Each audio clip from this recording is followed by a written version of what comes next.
Hi everyone, in front of me I've got iiiF150 Air 2 Ultra, and let me share with you how to change the keyboard language on this device. So let's start with opening the app which will provide you with the keyboard. So for example, messages, notes, browser, whatever, just have the keyboard on the screen, and then let's enter the settings which are in this upper panel. So let's tap.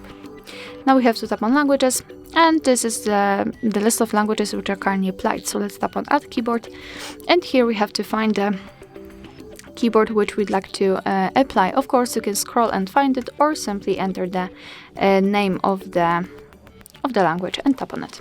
Now we can choose the keyboard layout. So the amount of keyboard layouts depends on the specific language. Sometimes you will have only one, and sometimes even up to 7 different layouts. So just mark the option you'd like to use and tap on done.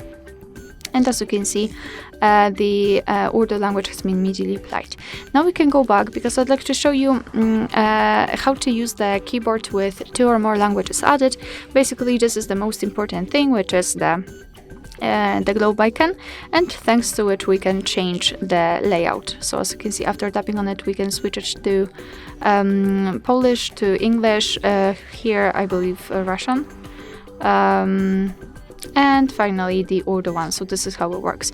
Of course, you can also check the name of the language on the spacebar. So now let me show you how to remove the language. Simply tap on this settings icon again, tap on the languages, and tap on this edit icon in the right upper corner. Now you can mark the languages you want to remove and tap on the trash bin icon. And as you can see, you've got only one language applied. Alright, so that will be all. Thank you so much for watching. I hope that this video was helpful, and if it was, please hit the subscribe button and leave the thumbs up.